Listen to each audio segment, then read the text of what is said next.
Yes, guys, what is going on? Welcome back to the Inter Xtra podcast. We are once again here. We is me and Sean to the left of me. Sean, how you doing, bro? I'm good. How are you? Can't complain, man. Can't complain. It's been a busy few days, you know. For me personally, finished my first semester. You know what I'm saying? So finally, some stress off my shoulders, some weight off my chest, but also busy in terms of tweeting because it feels like there's been stuff going on a regular basis.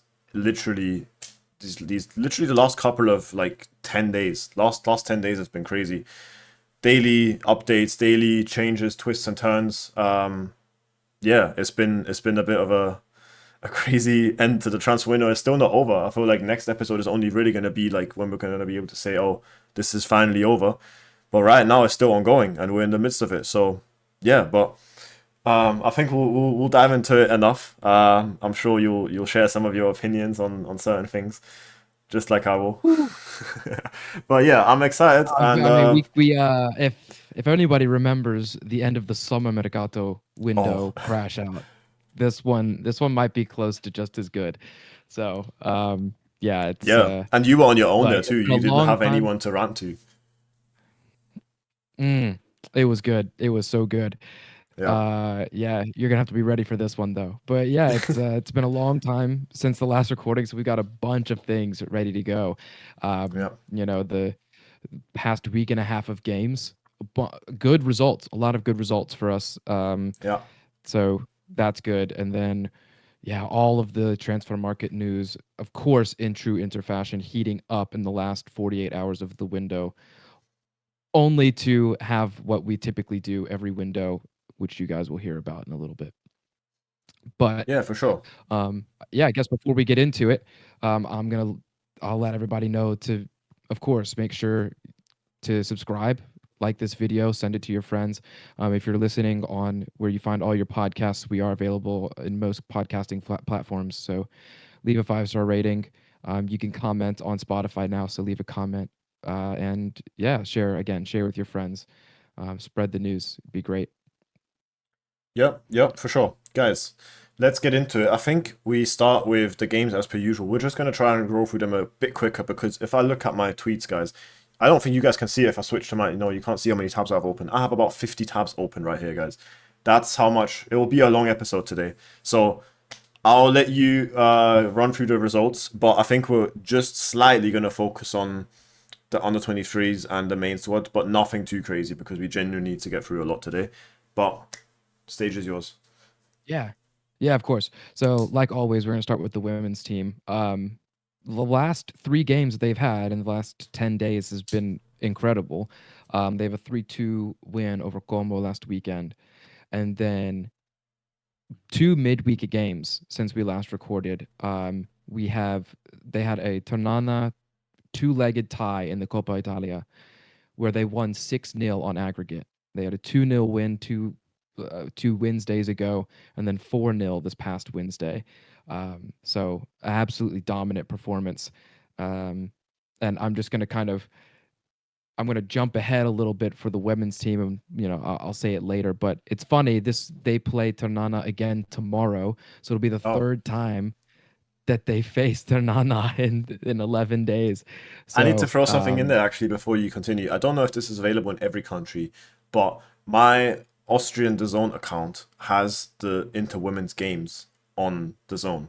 I don't know how region specific this is. I don't know if this is in other countries as well. But if you guys have DAZN in your country, maybe check if you can watch the Inter Women's because I was able to. Though I didn't have the time to watch it, but I saw that they were showing the Inter Women games. So maybe check your subscription if you have yeah, that. I'll look that up. And then of course, if you have a VPN, which is totally legal to have, if you have a VPN, of course you could probably just switch over to Austria or Yeah. Central Europe or Italy or something and be able to get access to that, which would Yeah. be um, which would be great. So yeah, so it's great. Um, Great 10 days for the women's team, which is awesome. The Primavera had two games in the last 10 days. So I'll start with the first one. So last time we recorded, we previewed the Derby della Madonnina for the Primavera squad, where they won the first game at the beginning of the season. And I can't remember who it was. I think it was what was his name? Starts with an M.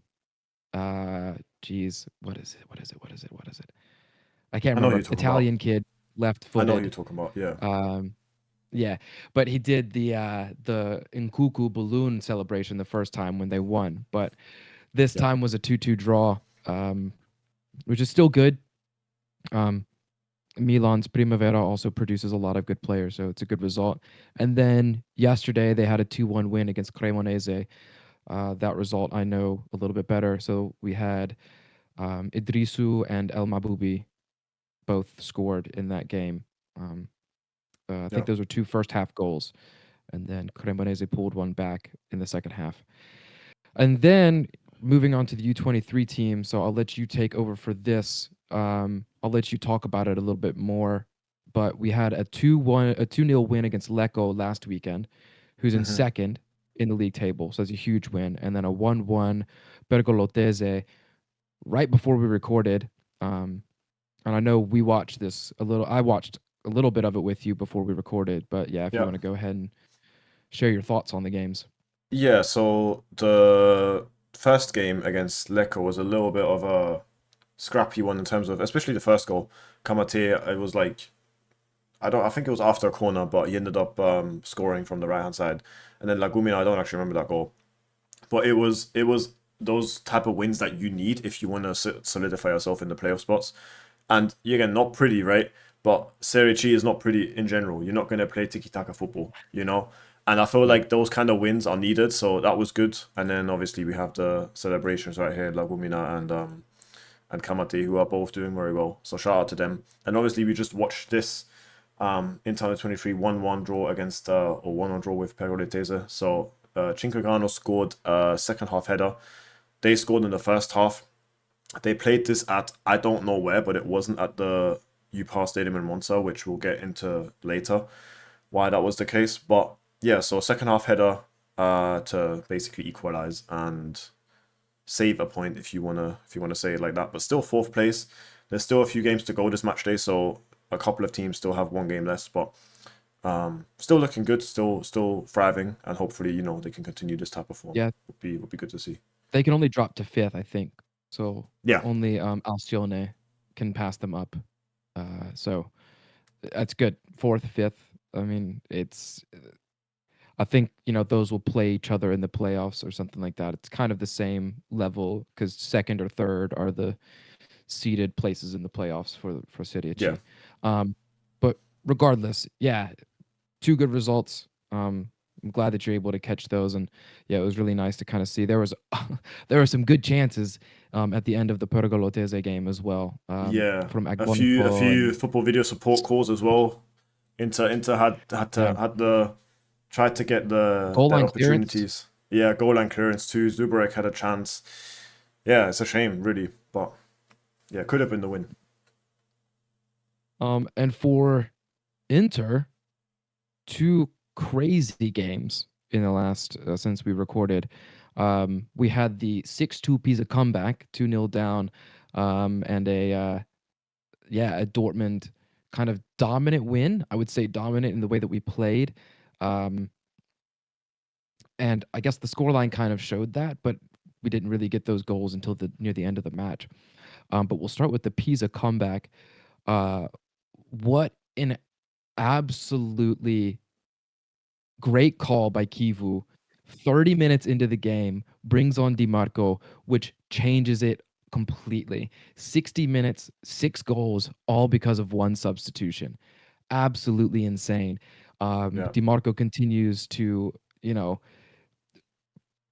continues with his MVP level season, like best yeah. player that we've had all season consistently.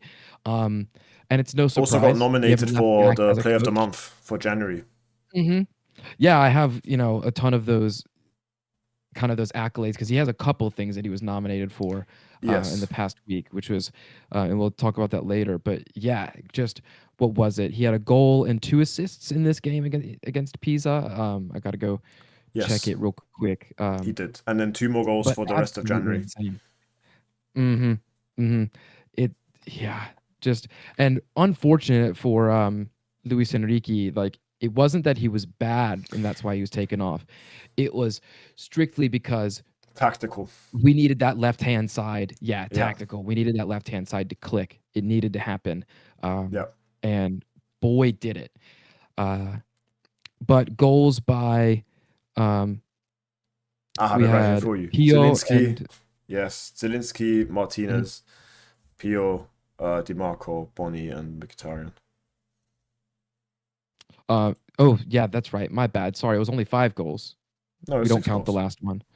No, Oh no, yeah. we Oh don't count yeah. the last. Oh. Last one doesn't count. Yeah, yeah, Ah, yeah. guys, please get onto him in the comments because I'm on the same page as him. But this is next level hating right here. What we're doing.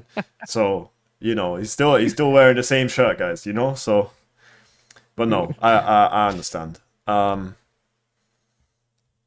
Yeah. No, but it was incredible. An incredible watch. Pazza Inter through and through. Welcome back, Pazza Inter. You get Yeah. Kivu back, which was the height. Mourinho, Kivu, 2007 to 2010, Pazza Inter at its absolute best. So yeah, lost a few years of my life in the first 30 minutes, and then I think gained all of it back from that last 60 minutes. So Yeah. yeah, and then I don't know if you have anything more that you wanted to add, but I guess Pio another goal, which is great. No, He's been getting I rewarded. was very happy at the end. Bonnie's goal was my favorite. Wow. I know he said that Dimarco's Mm, goal was his favorite, but Bonnie, mhm. like, I know he didn't have a great game against Dortmund, which we're about to discuss, but he has something. He brings something to the table that no one else in the squad has. That 1v1 dribbling, to have the confidence that exactly what Luis Enrique doesn't have or Thuram doesn't have, to go up 1v1, take your man on, and even if you might not beat someone for pace or you might not complete your dribble, there's purpose behind your actions, and it's so like the confidence just like oozes out of him like it's crazy. Like I'm not trying to do too much Yeah. glazing, but it's actually beautiful to watch. It's beautiful to watch. Mhm. I'm with you. Like, also, it's purposeful, right? Yes. It's not that just that he has confidence. Is every single thing that he does has a purpose behind it.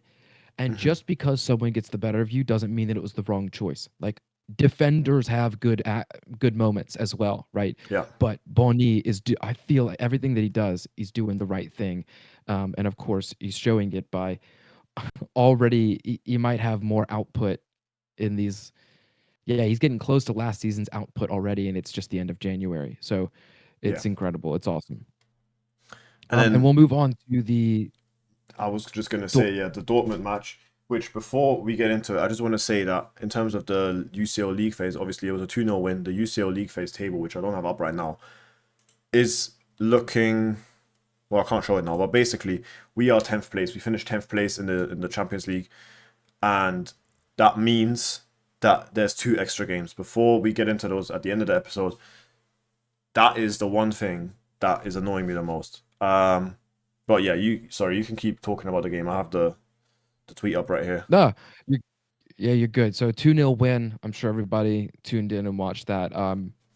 Also, I know that there was a graphic going around Twitter where it was every 10 minutes what the league phase table looked like from but during the match. And of course, Dimarco's 79th minute beautiful free kick for 1-0 lead.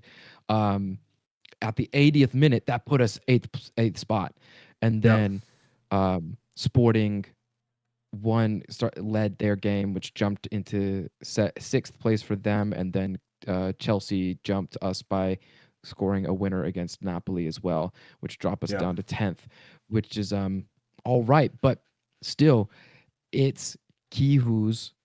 In my opinion, this is Kivu's first win against a big team in a big moment. Like, yes, just because we didn't make top 8 doesn't mean that we didn't have the opportunity to make top 8 and that it wasn't an important game to win. We had to win to give ourselves the chance. Um, yeah, and I honestly, in my opinion, did not feel threatened by Dortmund in that game. Like the Adeyemi chance was the only time in the game where I felt like, oh, we're about to concede. And thankfully, Sommer came up with that chance. But yeah, so Yeah. Dimarco free kick, and then the Andy Diouf dagger at the end. Um, yeah, was a good game all around, in my opinion, against a good team. Yeah, I had a conversation with someone about this, what you mentioned earlier about it being a big game or not. It's kind of one of those ones like, oh, if we secure top eight with the win, then everyone says it's a big game finally. And because we didn't secure top eight with the win, everyone's going to downplay it and say it's not a big game. But, like, obviously the players will probably have known at, like, the 85th minute that Chelsea scored and Sporting eventually scored. But that doesn't make a difference. Like, Dortmund are still hard to beat in their own stadium, doesn't change anything. Yes, they were wasteful. Adeyemi could have done a lot more with that chance. Girassi in the first half, 10 minutes in. But at what point do we start saying it's a big game? Like, watch Inter win against Juventus in 2 weeks, for example. Like, people are still going to find excuses to say it's not a big game, you know? Really and truly, Yeah. like, this is already great progress in terms of, because it was a mentality thing. We can be that honest to say that the big games, there's been something lacking. But it's good to acknowledge that at some point to say, Hmm. okay, the squad is there now and the team is there now to win those type of games. And okay, it came late, but it came eventually. And the Marco, individual quality, you need that. So yeah, I feel like we can put Yeah. that discussion to bed slowly Exactly. but surely. Yeah. And not calling the Roma game a big game as well, but that could also Oh change with yeah, the way that they finish the season, right? You know? Like, yeah, there's a bunch of agendas when it comes to that, and it has. I mean, there's a little bit of validity to it where, yeah, we haven't shown up in a lot of these big club games, but we we hype up our two Champions League finals. Dortmund went to one 2 years ago, right? They're yeah, the second biggest club in Germany. Like, let's not hmm downplay them just because they're not incredible right now. They're a good team. It's a big club, and it was a big game, and it was an important game for us to give ourselves the chance to make top eight, and it just didn't happen. That's okay, but yeah. yeah, Did what we could, yeah, um, and just to start on what you were talking about with Boni, we'll start there with some of the players. Yeah, didn't have a good game, taken off. I don't want to see Thuram and Boni together again. That's my take on that. yeah. Not necessarily because of anything that they were doing together. It was just like I don't think it works in terms of the profiles that they are, the striker profiles. And I would much rather see Boni with Pio up front rather than Thuram. That's just me personally. I also like Lautaro and Pio, but I feel like Boni and Pio is like great for a lot of different games. Um, but yeah, and aside from that, yeah, Dimarco again, good game. Um, I know people have been talking about Enrique like it wasn't a bad game. It was just like again very average. I was talking about the if you guys know The the Yannick second Bolasie half. comp. I was Oh tweeting yeah. about that. How every time he plays that comp comes to mind. It's generally just the perfect way of describing it. Like with all due respect, it's very average and it's just yeah. It doesn't harm us necessarily, but it doesn't also help us. So it's just a very weird way of like when you watch him, you don't really know like if this is good or bad. It's just kind of there. Yeah. I mean, I'll agree with you, especially like the first half was definitely completely average, nothing Yeah, special. But that second half, when he cuts in, like I saw someone say he can't complete a single one of these passes when he cuts in. He missed four passes all game. He was like 92% completion rate for his yeah, passing. He turned it up in the second half and was actually a little dangerous. The only thing, and I think right now that that's the best thing for him to do is to cut in because his crossing is not there at the moment, right? mm, Let Sucic and Borella spam the crosses from the right. You cut in and create something a little bit different. Hakimi used to do that all the time. yeah, So I think he's finding something there that he can do because the our opponents haven't seen something like that, especially from Dumfries in years. So yeah, uh, I liked his second half. His first half definitely frustrated me, but yeah. Do you yeah, wanna do you it's wanna mention something. anyone And else player wise? um, let's see. Oh, just yeah, good for Andy Diouf for his first Yes. Champions League goal.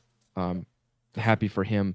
The run was very clumsy, and so I'm glad it ended in a goal because otherwise it would have been trolled and kind of made fun of because he was stumbling a little bit. It's good he shifted it onto his left. Uh, That's all I'll say. It's good he got it mhm, onto his strong foot, and then a mhm. little bit lucky, of course, not the cleanest, but um, what ends up it ended up in the back of the net. So yeah, Yeah, that's all I have. yeah. Okay, But we've got a lovely. lot Because of transfer news to get we to. have a lot to go through, guys. I even want to keep this game segment shorter. I think that's a resolution for the next podcast. For the next episode to keep the game section under 10 minutes or something, because I know we love yapping about it, but I think we've mentioned this before, there's plenty of other podcasts out there for game reactions. Obviously Sharma does his reactions, and then Inter Worldwide, and plenty of other people that we could shout out, but we want to focus on this stuff, guys. Well, also this kind of because it's also our field loan watch, guys. Valentin Carboni played his first now 2 matches for Racing against the first one was against Gimnasia, which was or Gimnasia, I don't know how you say it, in the opening round of the Argentinian division. He started straight away and got subbed off after 60 minutes. I watched the first half and then went to bed. Yeah, it was not convincing, I'm not going to lie. Second match didn't look too convincing either. So much for Carboni. It's kind of a shame, but Yeah. hopefully he can improve. And then just now, Besiktas played Konyaspor in the Turkish Super League, and he was subbed on in the 76th minute. I say he, I didn't even mention the name. Christian Aslani was subbed on in the 76th minute We don't have to. He who shall not be named and over got at sent off Besiktas. after 6 minutes. So I was about to say well done to him. I don't think that's the appropriate term to use here. Yeah, not the best start for sure, but yeah. So much on the on some important loanee stuff. What I did see as well is that Giacomo De Pieri has been doing well for Bari ever since he switched. I think he played his first game last weekend and Mhm. started straight away, And so then that's good. started against Palermo. Yeah, Mhm. so good to see. And then before we get into the transfer incomings, guys, I want to read a quote from President Marotta, who said, on the final days of the transfer window, he said, "We are not in an emergency situation. If there are any opportunities, we will pursue them." I think that's a great intro to what's about to come. I know you're already shaking your head, but we will go through things bit by bit. And if you have something to say, you can just interrupt me because it is a lot, guys. And we'll try and cover everything to its like as much as we can, but obviously what's important. First of all, the closest signing or the closest we are to signing someone is Yanis Masolin from Modena in Serie B, right? He is a 23-year-old Frenchman who plays in a 3-5-2 as either a right centre mid or left centre mid, but Inter want to sign him as a trequartista, right? So for the future, which is funny, I literally tweeted this on my private account, my personal account. He is 23 years old, guys. So the man is older than me. So he is being signed for the future, or even though his career is already halfway over, right? But fair enough, right? So he is basically is in the final details. Now I don't know how much you've watched him or how many I know there was someone that monitored his game against Empoli this weekend. I don't know how much you know, but I want to know how you feel about this being almost done. I have two things to say about this transfer. One, quality can be found anywhere. Just Yes. because he's in Serie B doesn't mean anything to me, right? Um, my issue with this though is what is he showing? Because I've heard and seen some people talk about this transfer. What is he showing that is so good that we can't promote anybody to do the job that he's doing? Like Kamate is that same role, is he not? Uh, what is he not showing that this Masolin kid again, kid guy is is so necessary for us to get in January and loan back to Modena. Like I don't understand the business. And I think Alessandro Rafa, one of the co-hosts of the Interviews podcast, mentioned it looks like, or it might have been Uncle Sharma. Y'all can look up. I can't remember. Anyway, he said that this is that Chelsea model. You go, you get a player for cheap, you loan him out to another club, get exposure, and then you sell for profit. There's no plan to actually play him for Inter because he's like our ninth midfielder at the moment. If we don't sell anybody and we bring back Stankovic next summer, we're going to have 9 midfielders. 9. Yeah, it doesn't look like. I'll go through them. Yeah. We're going to have Hakan, Zielinski, Barella, Sucic, Diouf, Fratesi, 7, Masolin, Stankovic. Yeah. That's 8. My bad. 8. And we're trying to switch to a 2 midfield formation. Yeah, okay. Sure. You know, it doesn't make any sense and it's infuriating. And that is Inter's plan in the transfer market. Every single market. It's planless. It's just we have an opportunity, just like Pepe said, and we'll take it when it comes to us. So basically, what they're saying is we aren't going to do work. We'll let it come to us in typical Italian fashion. And yeah, we'll just see how the team pans out from there. Awesome. Wonderful. Just exactly what a club of Inter stature should be doing.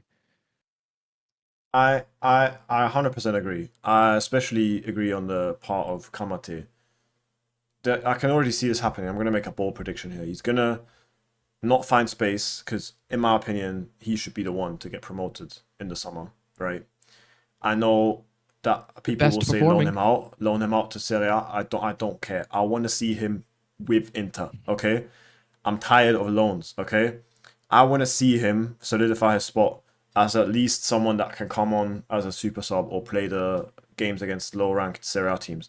He is ready for that. He has the quality for that.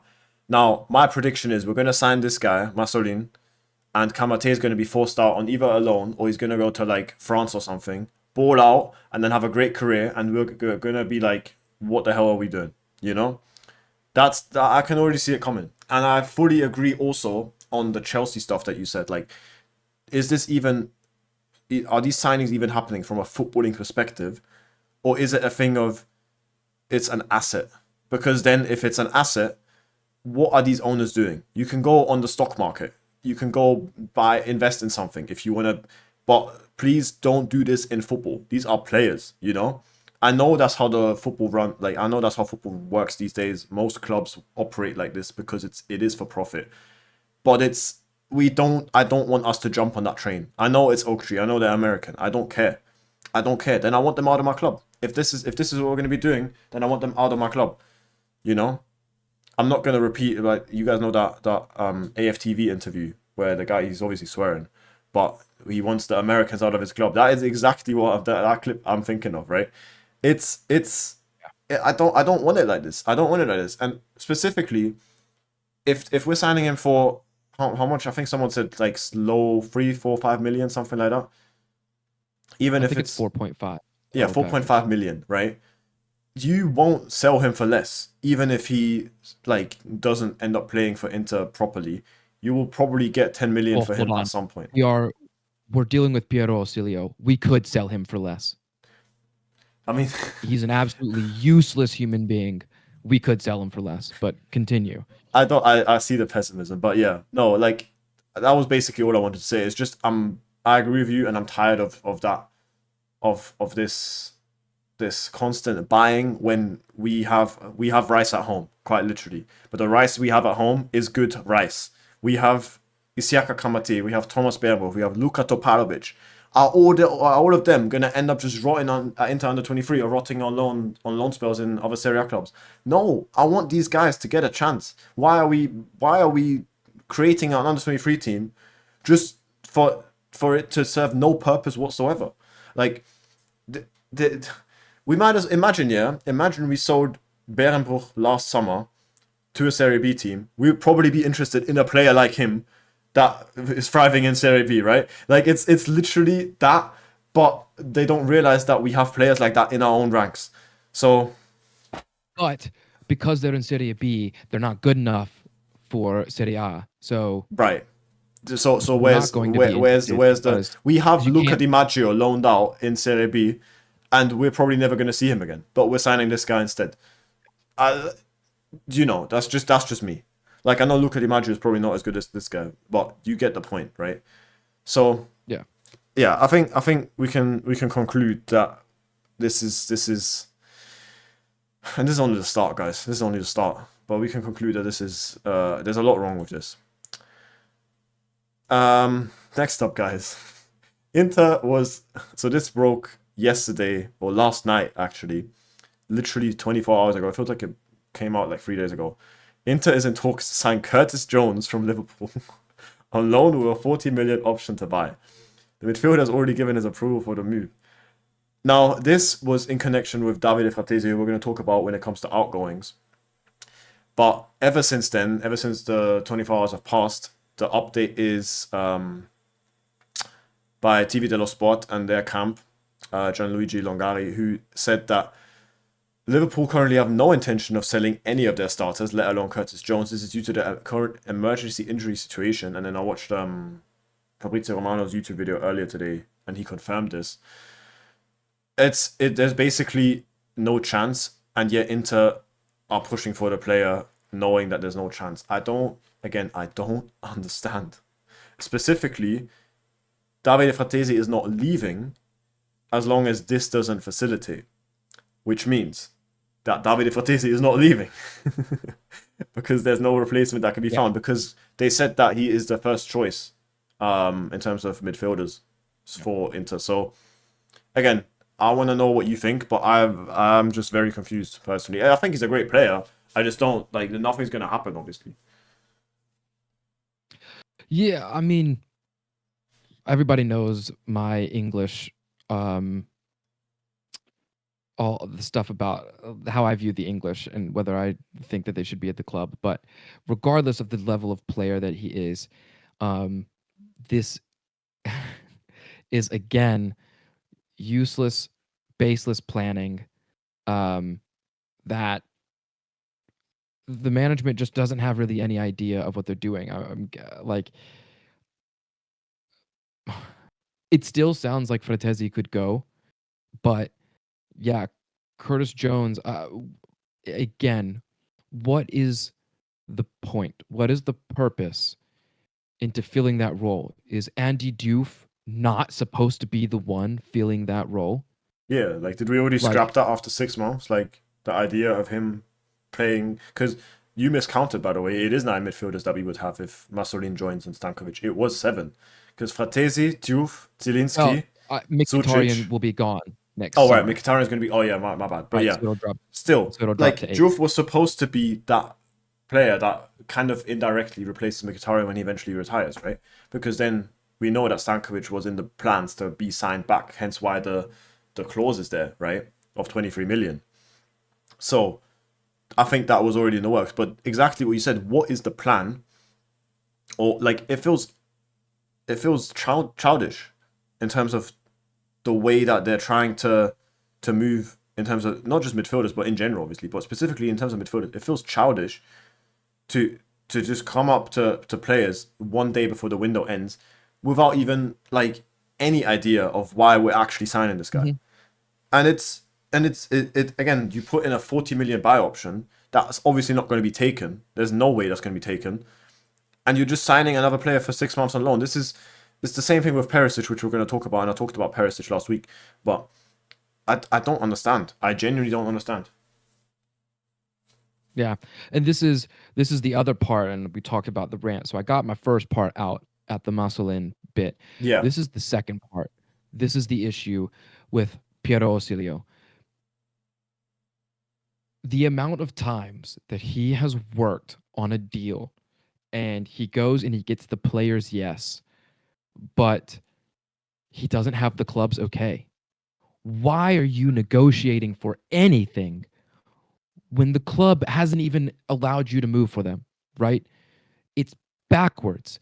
It's trying to force the player to break relationship with their club It's so that you inhumane. can go get Yeah. them.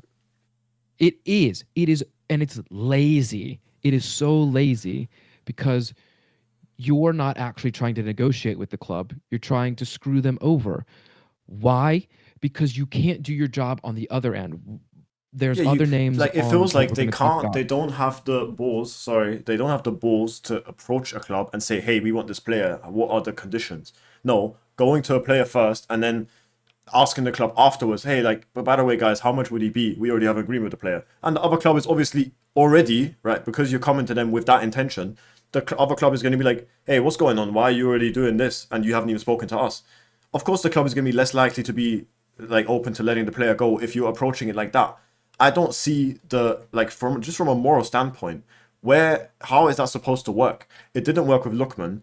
It didn't work with the next guy that we're about to talk about. I don't know if you want to say anything else, but I would like to move on to It didn't work with Samardzic. It didn't work with yeah, Bremer. It didn't work yeah, with. I mean, I guess Samardzic was. We did agree with Atalanta. It didn't look with Lookman. It didn't work with.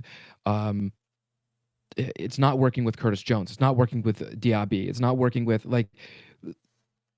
Cancelo. It's not working with Perisic. It's not. It's just not working. yeah. It's It's fine. so It's fine lazy. to say to And have an agreement with the player. That's all well and good, but because a lot of players understandably would like to join Inter because Inter is a big club. I think we know this. That's not the problem. We know that all these players would love to play for Inter, but that doesn't mean that the hurdle of the other club having to accept a deal, which is way more complicated usually than a player closing a deal with Inter. That doesn't mean that that factor just disappears just because you have an agreement with the player in the first place. And this leads me on to this. Breaking, Inter is in talks to sign Moussa Diaby. So this was 3 days ago, guys. To sign Moussa Diaby from Al Ittihad on loan with an option to buy worth 35 million. Same thing again. What on earth is the plan, right? We're going to get into it, but what on earth is the plan? He is a right winger, okay? Or left winger, sorry. mhm. The winger has already said yes to the move. Now depends on Al Ittihad. And then this morning, right, I tweeted Moussa Diaby to Inter is off. Now, shout out to Fabrice Hawkins, who is a French journalist for RMC Sport. They obviously knows his stuff because Diaby is French. Al Ittihad asked for 40 million and rejected Inter's loan offer with an obligation to buy worth 28 million. Now, I think Fabrizio corrected that or kind of added to it and said that there was two offers, one with a buy option of 35 million and then one with an obligation, other obligations under certain conditions, right? Which we see a lot these days. But Al Ittihad rejected both, right? They asked for 40 million specifically because their manager wants to keep him at all costs. And again, this isn't in the two tweets that I had up here, but there was an agreement with the player from like literally after a couple of hours, right? And the player wanted the move because he hasn't played Champions League in his career. But again, what is the point?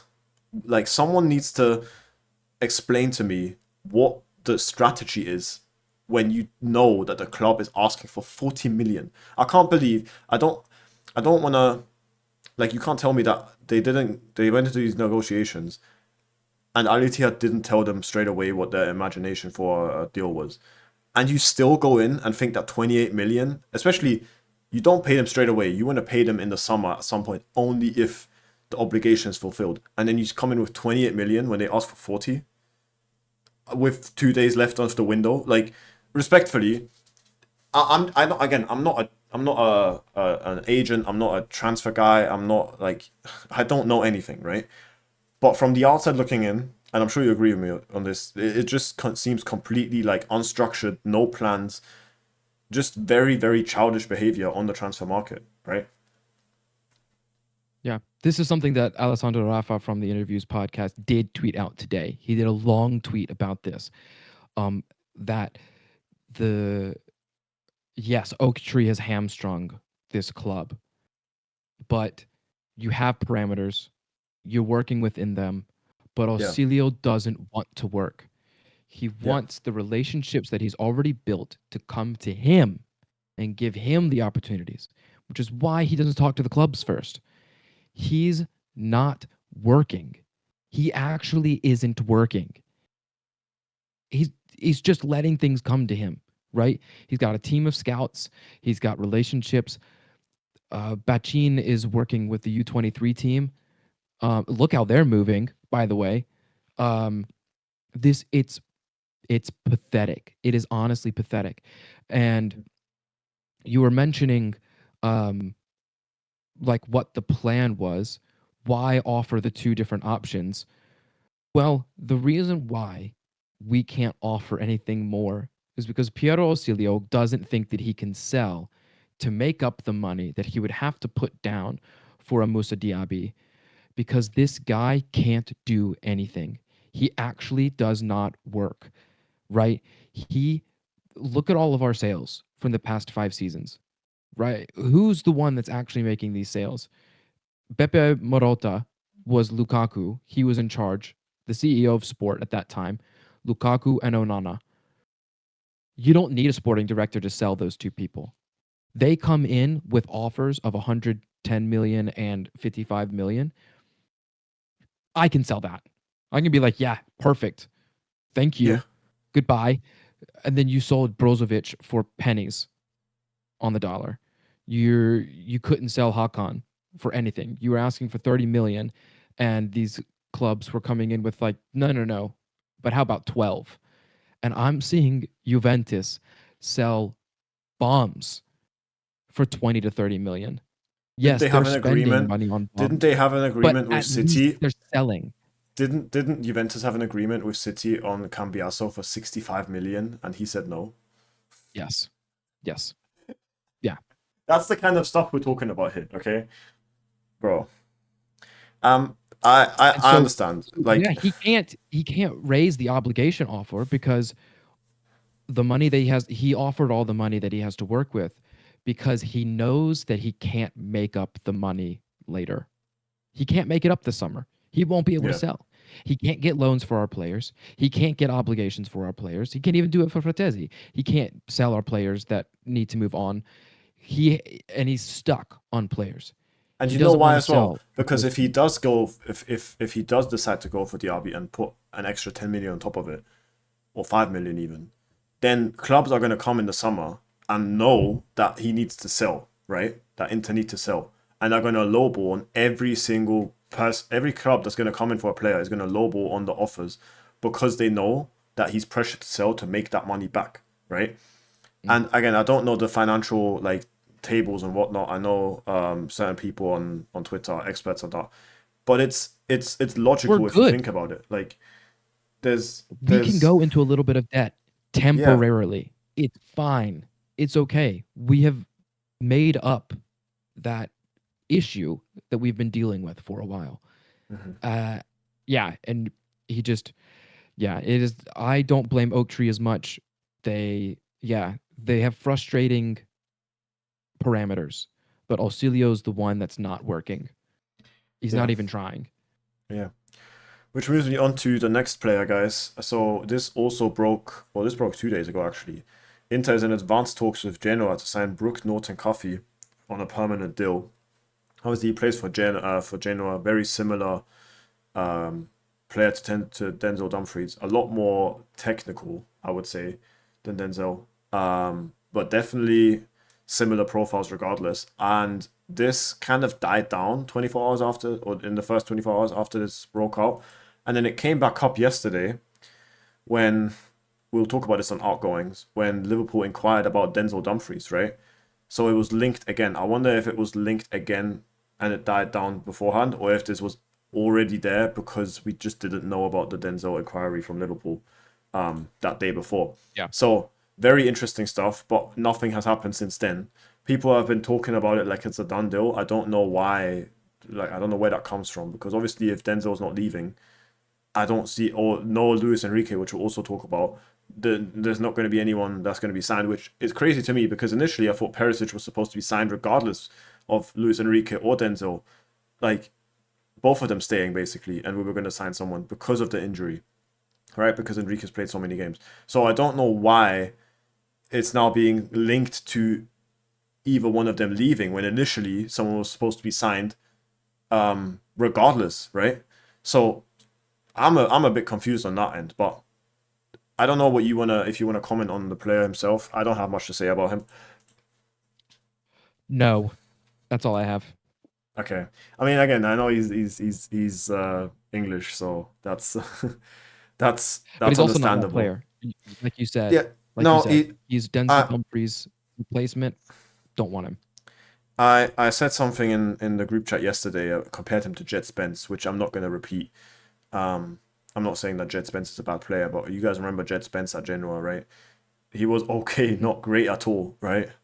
And it just seems like a similar type of, obviously Jet Spence is a way better player than Norton Coffey, right? But Jet Spence did not Yeah. look great at Genoa, so I think I don't want a similar type of player. And next up, guys, we talked about this last week.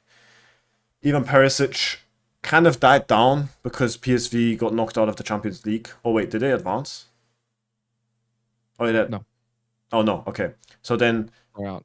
it was They're out. initially reported throughout the week or throughout the last 10 days that if they got knocked out, that would free up the deal, basically unlock the deal. And then it didn't unlock the deal. So well done to everyone that predicted that. And then apparently it was off. And then today, midday, I tweeted that, or well, shout out to Dimarco and his camp, who reported that the deal is not 100% off. There's still a small chance of a deal happening, but only if the offer was a paid loan, which basically means you pay a loan fee on top of covering a part of the salary, right? So probably a low million, like let's say 1, 2, 3, 4 million euros to have him for 6 months, which again, PSV know exactly what they're doing. They know exactly what they're doing because they're trying to lure some money out of it, like some easy cash money, a couple of million for nothing really. Because Perisic is again how old? 36, 37, 38. It's Turns 37 soon. yeah, like that. I don't need to say much more. It is then up to PSV to accept these conditions. So even if Inter did offer a paid loan, they could probably still negotiate a couple more 100K out of it. So we know how this goes. We know how this goes. And again, we talked about Perisic last week. I don't think I need to ask you again unless you want to add anything. But yeah, I I'm have just nothing to add. yeah. I'd We're please highlighting let's how awful the end of this mercato is. Just every name. yeah. I I've gotten think the I things think you that I can needed to say tell. out. Yeah, I think that says enough, and also you can tell by our reaction to these rumors what we think. But again, guys, as we said at the start of the video, please let us know any comments how you feel if you agree with us, because for us personally, this is not looking good, and it's just all very frustrating to watch from an Inter fan's perspective. Next up, guys, I want to talk about Branimir Vlacic, who we talked about in the last few episodes actually, and he is now close to joining Udinese. So they offered 5.5 million.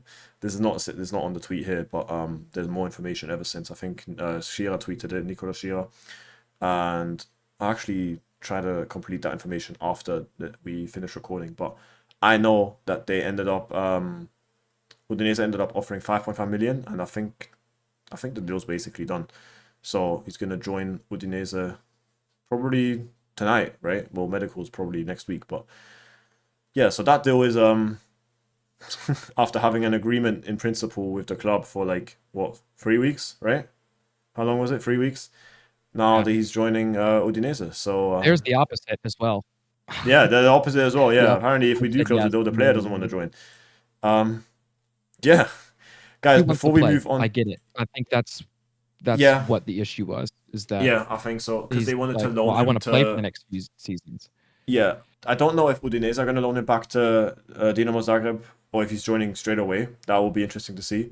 But regardless, Inter wanted to loan him out back to Dinamo for 6 months and then loan him out to the Swiss league, right?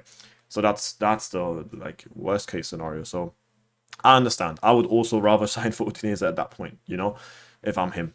Yeah. But guys, there's not all negative, right? Shout out to Aleksander Stankovic, bro. What a guy, what a player, right? His past 3 matches, 1 goal against Kyra in the Champions League, right? 2 goals against Zulte Waregem in the Belgian Pro League, 1 goal and 2 assists against Marseille in the Champions League. Get the buyback clause ready, yeah?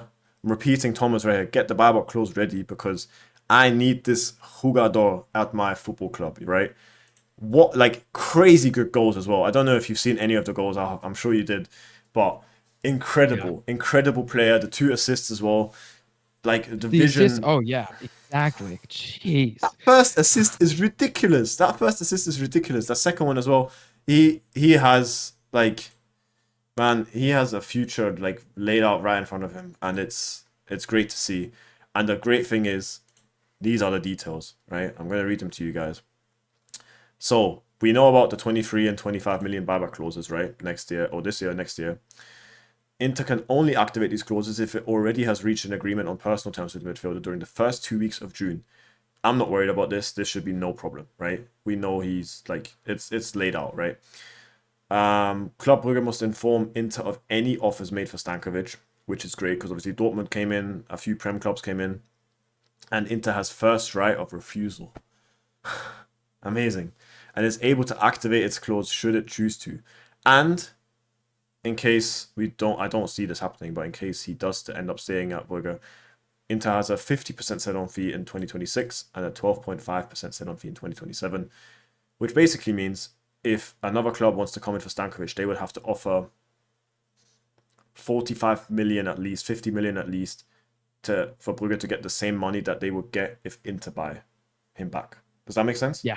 So obviously Inter Yep. 23 million this season, and so again, like I don't see anyone offer. Well, maybe by the end of the season, clubs would be offering 50, 60 million. Yo. But even then, Inter still has first right to refuse the other offers. So that's very, very smart. Well done on that. But yeah, you Yeah. want to talk about Yeah. the Easiest decision of the summer. literally. Everybody who's been And if that listening goes knows how wrong, much I love there will that. be serious consequences on Inter HQ. But yeah, that should be. Don't mess this up. I know. Yeah, let's look, stare them down and tell them again. But yeah, um, guys, that's everything for incomings. Let us know your thoughts and opinions about these players in the comments down below. Like we said, this is going to be a longer episode, but we're only getting into outgoings now. But we'll try and be quick, right? I'm going to go through some official statements that we had over the past 10 days. Now, Leon Jakirovic, who reported on last week, Wednesday, has officially joined. Now, we already knew that he was joining Inter under 23 from Dinamo Zagreb on a permanent deal. Sorry, I was talking about Mlacic earlier, and I said Zagreb there. He obviously plays for Hajduk Split. Jakirovic plays for Dinamo. So he joined and is going to join the under 23 side. Same with Igor Amerigi, who joined from Cavese on a permanent deal. Another Italian youngster. And then Christian Aslani, obviously the official move, confirmed to Besiktas, which I don't actually think Besiktas was even a club mentioned in the last episode. So that facilitated pretty quickly and was done in like a few days. So yeah, hopefully Yeah, it was either Gala he or can turn it around. Fenerbahce that we mentioned Yeah, last week. yeah, one of the two, but definitely not Besiktas. Besiktas came in quickly, finished the deal, and yeah, he's there now. Obviously, unfortunate debut, but hopefully he can improve. And then also Thomas Palacios joined Estudiantes on a year-long loan with the option to buy. So same deal as Carboni. Obviously, the Argentinian league runs differently, runs from January to November, I believe. So Yeah. they have just a different season, which means, these loans aren't the best for Carboni and Palacios if they want to come back. Especially Carboni, who's obviously, the more promising player. If he wants to come back, he's not going to have a preseason in January because the season in Italy obviously doesn't have a break in January, which is going to be difficult for him to reintegrate. And maybe he might need another loan from January to June in Europe if he really wants to solidify himself again. Again, I'm being very optimistic here. I know you guys are going to clown me for saying that, but I still believe in Carboni. I just feel like something needs to happen. But yeah, same deal with Thomas Palacios, and he's obviously going to be there for a year now as well. And then Franco Carboni has terminated his loan, which I don't know where he was loaned out to the first half of the season, actually. I completely forgot. Was it Empoli? It might have been Empoli. I think it was Empoli. Yeah. And he has joined Parma. I don't know if this is on a permanent deal or on loan. Oh, wait, yeah. It's on loan with an option to buy. So who knows if he's actually going to if they're actually going to take the option to buy. It's an improvement, though. It is, yeah. Maybe I don't know how he's been doing the first 6 months of this season, but seemingly earned himself the move. So well done to him. Yeah. And then also official is Inter Primavera forward Hugo Jimenez has joined Atletico Madrid, so their B team, I believe.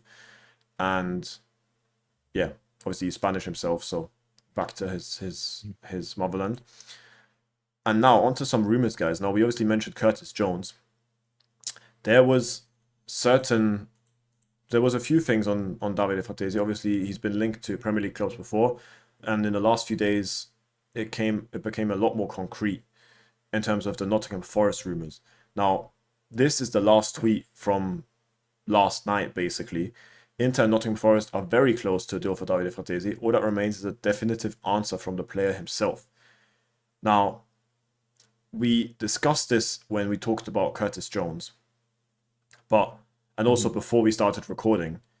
Apparently, right, Nottingham Forest and Inter have an agreement, and all that is missing is the player's answer to say yes.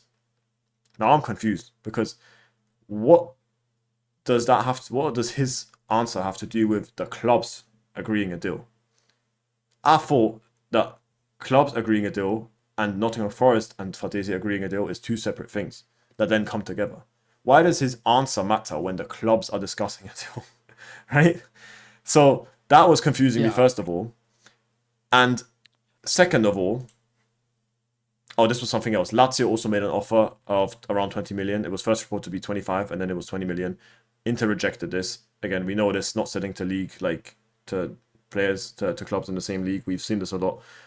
But I'm confused on this Fratesi situation because Nottingham Forest offered a loan with a 35 million buy option, I believe. But I'm just very confused on the whole deal itself because ever since this morning, now mind you, it is the last day of the transfer window officially. What is the plan? Again, is it going to happen or not? Because now I'm hearing that Curtis Jones is the key to selling him. Because then if Curtis Jones isn't joining, then all of these news are irrelevant. We've had like 15 tweets about this because we've had constant updates from all the different sources. But at the end of the day, it's all irrelevant if Curtis Jones, if I replace him, basically can't be signed, which is going to be Curtis Jones, right? Because it's the first choice according to Inter. And obviously, God forbid, someone else is like, we're going to panic buy someone else other than Curtis Jones, who's obviously not going to be of Curtis Jones' quality. So I'm again very confused. I don't know what the plan is, and I think you also don't know what the plan is. No idea, but we'll see how it progresses. We've got 1 or 2 days left in the window. Monday night is when it closes. So yeah, obviously it's supposed to be a January window, but it always closes like 1 or 2 days after. Yeah. So whatever. He's barely playing right now. He's been trying to get a move to play more. The Premier League's going to suit him a lot better. This just frees up a spot for Andy Diouf to play more. Yeah. And maybe some other people to get more chances, but whatever. I agree. I'm on the same page. Even if Andy Diouf was now also considered to partly help out on the right wing back slot when Enrique's tired, it's obviously not his position. Why not make him sixth midfielder and get Fratesi gone? You don't need to replace him. This is my honest personal opinion. You don't need to replace Davide Fratesi. You don't need to go and spend 40 million on Curtis Jones, even if it's just a loan. You don't need to do that. And even if you eventually would need a seventh midfielder because someone's injured, like Barella right now, go and promote. Have 8. Leonardo Bovo, Luka Topalovic, Isiaka Kamate, Thomas Berenbruch. Thank you. Players are there. These are not bums. These are great players, and you're denying them any chance to even slightly show themselves. We're not asking them to fill Barella's role. We're asking them to be a seventh midfielder. Yeah, even then, that is not a lot. It would not be ridiculous to ask someone to be a Vice Çalhanoğlu. I said this a few episodes ago. Make Leonardo Bovo Vice Çalhanoğlu when Çalhanoğlu needs rest. Sub him on for 30 minutes against Lecce. It's not going to kill our season. In fact, it's actually going to help our season. But we all thought, and especially this is the thing, yeah, we all thought because Kivu used to train the Primavera squad and also other U teams in the academy. We thought this is gonna be a revolution because Simone Inzaghi never played the youngsters. I think at this point, yeah, Simone Inzaghi has given the youngsters last season more minutes than Christian Kivu has given the youngsters this season. I'm sure it's not far off because it's definitely not a lot of difference. And we all thought that it was going to be completely different, right? Very, very disappointing. But I don't know who this is down to. I don't know if Kivu's hands are tied and just the management says no, but it's just very disappointing. That's my theory. But Yeah, okay. Good, we're on the same that page. for another time. Then, yeah, for sure. But it's a rant for my personal Twitter account. Again, you guys drop your opinions down below, but that's my personal viewpoint. Again, I feel like these kids should deserve a chance for sure. Inter have decided to keep Denzel Dumfries despite Liverpool's inquiry. Now, this is what we were talking about earlier, linked to Bruckner and Coffee. Now, I don't have the first tweet that came out about Denzel, Liverpool's interest on Denzel. I don't have the first tweet pulled up, but it was also yesterday. And then today, this morning, Nicolo Schira reported that it's off. So nothing's happening, basically. So I don't think there's too much to say on that, especially because how would he do this with his medicals if his ankle's still messed up? And well, he's going to come back to training this week, is what I've read. oh yeah, okay, so maybe he will be fine actually. Then something, yeah, he can complete medicals. Yeah, okay, good to know. Something interesting is Luis Enrique to Bournemouth. This is from 3 days ago, guys. Is practically a ready deal. A loan with obligation to buy, but the green light for the deal to go ahead depends on Inter signing a winger. This is what I said earlier. Last week, we were talking about Perisic arriving regardless, right? Because of Dumfries' injury. Then, this came out that that a replacement is basically needed in order for him to leave. I thought we were signing a winger regardless. So, well, a right wing back, right? I thought that was going to be the case regardless. And same thing I said with Bruckner and Coffee. Why is that suddenly not the case anymore? So I'm very confused. And ever since 3 days ago, we've had nothing from no journalist. We've heard anything about Luis Enrique.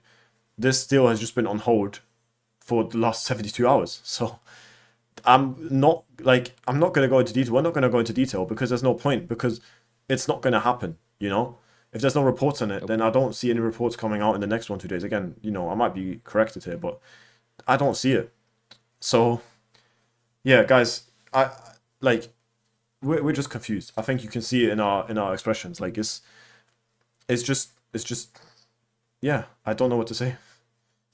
Yeah, from wanting 2 wing backs to potentially having 0 alive, but not willing to use any of the U23 wing backs in a crisis situation. Like, if we lose Luis Enrique, we are in a crisis. We don't have an active right wing back that can play. Still won't even just put one in at the moment. Allegri at Milan is playing more Primavera U23 players than we are right now. And he didn't even have to. He didn't have to play Bartesaghi, but he is. It's insane. It is absolutely insane. But even if it was like Cinquegrano scored today, right? Mm-hmm. Why not give him a chance, or even convert Kamate for a game or two, try him at right wing back? I wouldn't personally do that because I feel like he's way too good to play right wing back. Well, he's played there. But he's played there, and he knows how to play it. And Cinquegrano has done a solid job from what I've seen. Same thing on the left side. Matteo Cocchi has been like one of the biggest defending talents that we've had in the last like 3, 4, 5 years in the Primavera, and he's not even sniffing the pitch. And you could then move. I don't know. Again, I know it didn't really work out, but you could give Carlos Augusto some rest. You could give Dimarco some rest. Like it's not ridiculous to ask for that, right?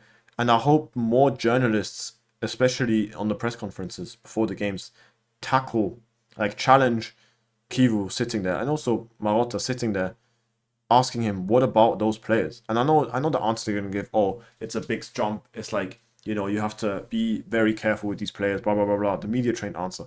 Really and truly, if you don't test them out in these circumstances, for example, playing them in Serie A, when are they ever gonna get to that level? Because that is the whole point of the Inter under 23 team, to give them a professional basis, having them play in the third division. And then you still don't change your approach about how you make your squad, and you still feel like you need those 1, 2, 3, 4 random guys being fifth defender, seventh midfielder, fifth striker. All of those weird like players that we just panic sign, and then, well, seemingly not panic sign actually. But even if we would, I would still not be happy because of it being panic signings. So yeah, but again, let us know your thoughts in the comments, guys, please, because it's just, yeah. Now, guys, to close some of the rumors off, Cagliari made an offer to sign Inter under 23 midfielder. I can't even speak anymore, guys. Thomas Berenbruch on a permanent deal. This offer was rejected. Inter considers the 20-year-old to be a top talent for the future and not for sale. Now, they did include a sell-on clause in their offer, and obviously it's still ridiculous to it would be still ridiculous to let him go now when he's in the middle of his development. So the funny thing here is that they said a top talent for the future and not for sale. When is that future going to be, right? That's what I want to know. When is he ever going to see the pitch for Inter? Because outside of preseason, he's not. I can tell you guys already, right? Also, Avellino made a loan offer to, who obviously in Serie B, to sign him on loan for, I think it was 6 months, and then have an option to buy, or was it even an option to buy? I'm not sure. But basically, they made an offer to have him on loan, and Inter said, no, we want to continue developing him in Serie C, right? So that was also rejected. So 2 offers came in for him, both rejected. And now everything we've just been talking about beforehand seems kind of funny to me, because you're protecting a player that you're not going to play. Like, you feel me? Like, I know you're looking at me funny right now. I don't know if you want to, add what you want to say. What the hell is a non-transferable Serie C U23 player? What the actual are we talking about here? Are you serious? U23 non-transferable. You're telling me that he needs to stay in Serie C because you don't want him to get Serie B and Serie A playtime? When you won't play him because he's only been playing in Serie G? Right? If he's non-transferable and you have a future for him, we should be seeing more of him with the senior squad. I know he's been injured. I'm not talking about just the last 2 to 3 months. But he had a good game today, where he's been dealing with injury. I had a good game today. Yeah. I know it's been a rough. He had a difficult injury too. We need to remember that he had something complicated, and he's clearly took a lot of time to get back. But he is one of the best talents in that team. But if he's been injured, and we're talking about non-transferable, this decision was made before the injury. Yeah. Right? Which means we should have been seeing him before. Yeah. We should be seeing him now. We should be seeing more of him in the future.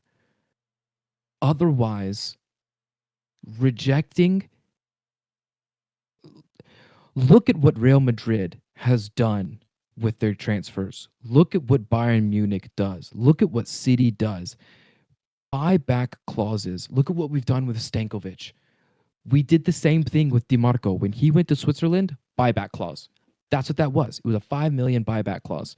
And then we loaned him out to Parma. Okay.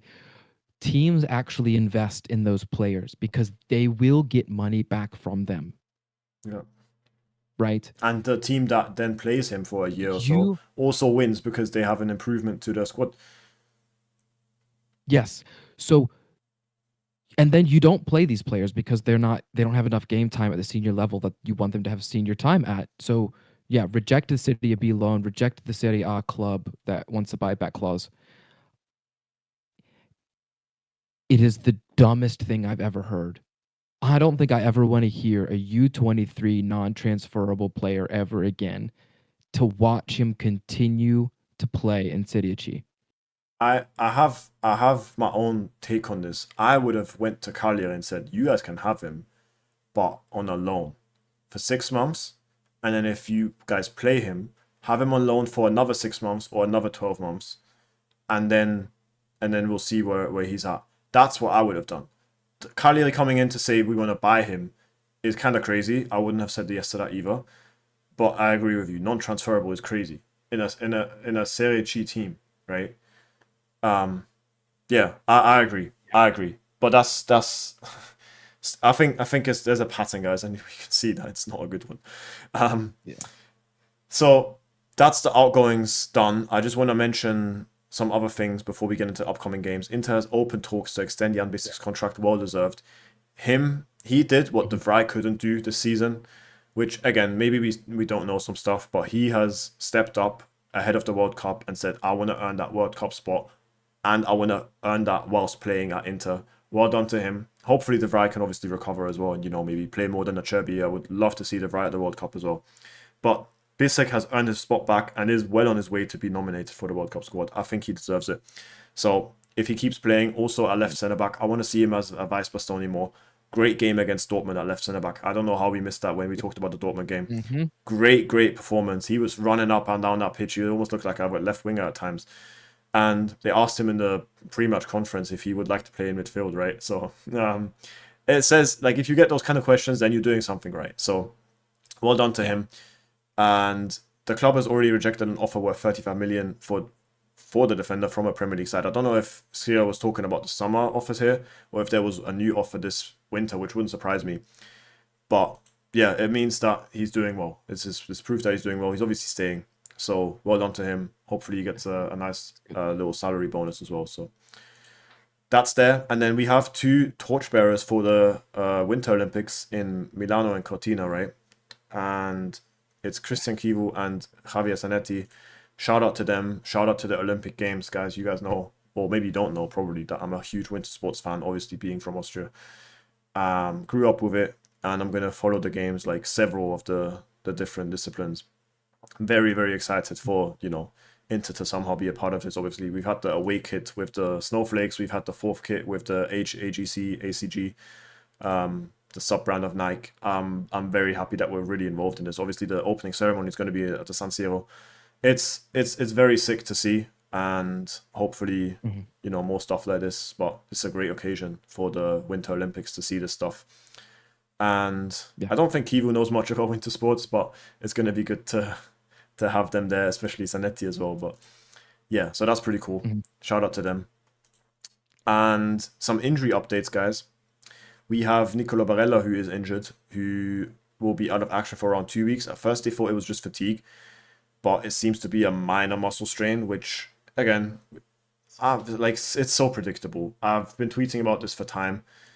Way too overplayed. I don't even know why people were surprised at this or people were mad at this or whatever. It's Inter's own downfall, like literally just preyed on it themselves. Like we've had it coming, literally. So he will miss Cremonese, he will miss Torino, he will be evaluated to face Sassuolo, but likely fully return to face Juventus. Obviously, between Sassuolo and Juventus, finally, there's a breather with a week off. I think that's the only week off that we're ever going to have, like, for the rest of the season, as long as we advance in the Champions League. So very tough, unless I'm missing a week, but I think that's the only week. So yeah, gonna be difficult, but he should be back for Juventus. Obviously, Juventus is a day earlier now. It's confirmed to be on the 14th, not on the 15th. So on Valentine's Day, guys, if you want to watch it with someone. Very romantic idea. And then Denzel Dumfries is on his way back. Now, kind of what Beppe Marotta predicted 2-3 weeks ago in one of the pre-match interviews, he might be back mid-February, right? So the Juventus game is going to be complicated, but not impossible, although he would remain on the bench. The match against Lecce on February 22nd is the realistic goal. Now, that is the match sandwiched between the two Champions League games. I don't know what this means for the Champions League games. If he's going to travel to Norway, probably not. I don't think it would be smart. But to have him against Lecce to be able to rest Luis Enrique for the Champions League second leg would be smart. Because those Bodo Glimt games are not going to be easy, especially that away game, AstroTurf pitch, cold as hell. Very, very Stay difficult healthy game. and don't lose. Literally. So that is going to be a rough one. So he's going to be back basically around the same time as Nicola Barella, maybe a little bit later. So that's somewhat good news, right? And then obviously Cialanoli's been injured. We know we've known that. Carlos Augusto is also not available to face Cremonese due to muscle fatigue, which means there's 4 players out, and Leonardo Bovo, Matteo Cocchi, and also Isiaka Kamate have all been called up from Inter 23, who obviously didn't play today. And the match against Cremonese is away tomorrow, so they've travelled with the squad. So 3 under 23 players on the bench, and then some more information, guys. Due to the sorry. I said, and that's where they'll stay. Yeah, I didn't even catch that. And then, guys, some information on the Coppa Italia game against Torino next Wednesday at 9 p.m. Due to the Olympic Games, obviously the opening ceremony and everything being prepared in San Siro, it's going to be played at the UPAR Stadium in Monza, which is why the Inter Under 23 game took place at, I don't know where today, but didn't take place in Monza. And it was also on AstroTurf pitch, by the way, which is crazy for a Serie C game. But yeah, so there was, I don't know what this has to do with next week because it's Saturday and they had to play away from Monza Stadium because Inter play there on Wednesday. Preparations, I'm guessing. Like, you don't want. Yeah. I have no idea. They'd have to do. The thing is that it's Italians. They're lazy. They don't want to fix the. Yeah, it pitch probably before takes having 3 days to do put up the stages Inter on there. adverts and stuff. Yeah, I don't know. And then finally, guys, Inter drew Bodo Glimt, as we just mentioned, in the Champions League round of 32, the knockout round, which, like I said at the very start of the podcast, is very annoying to have those extra 2 games. It's going to be very, very heavy on the players' physique, on the players', just general fitness over the whole course of the season. To have 2 extra games is a lot. Yeah. But they're there, and they're going to have to be played. So, going to have to be taken just as serious as any other games.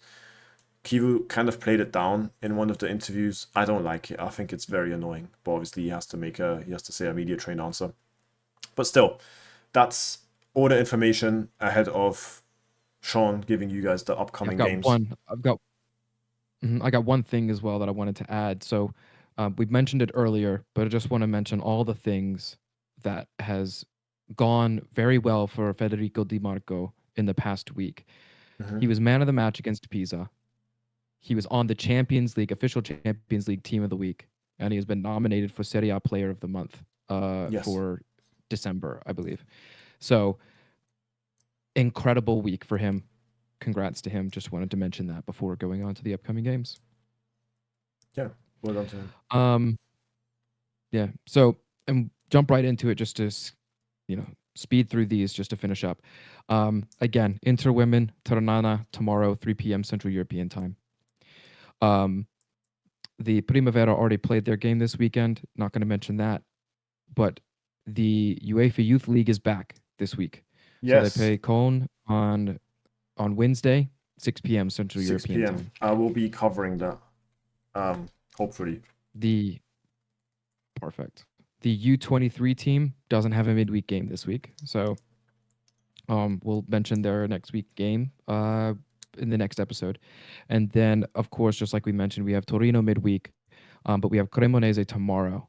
So, and we're recording this on January 31st, Saturday. So, when you listen to this, February 1st, Cremonese. Hoping for 3 points. Yes. That's it. All right. Thank you, bro. As per usual, guys. Remember, if you're on YouTube, to like, comment, subscribe, hype. Let us know your opinions in the comments down below. Again, very emotional episode again today, but also very important one because a lot of things have happened ever since the last episode. Apologies for it being late. Like I said, I had exams literally Tuesday, Wednesday, and Thursday, but finally done. So managed to focus up again today. And then, yeah, hopefully more I was even going to say more rumors. Hopefully more positive news coming over the next 2-3 days. Maybe some more concrete stuff. Hopefully a clear plan. But we'll keep you guys updated as per usual. We'll try to get in everything in this episode, hence why it's an hour and 20 long. But hopefully you guys enjoyed it regardless. And also, if you're on the streaming platforms, make sure you like, share, give us a good rating, and yeah, share it with your friends. Tell your friends about it. Convert your friends to Inter fans if they wanna suffer. And yeah, Sean, I will let you sign us off. Yes. Thank you all for sticking with us for over an hour and 20. As always, Forza Inter Sempre.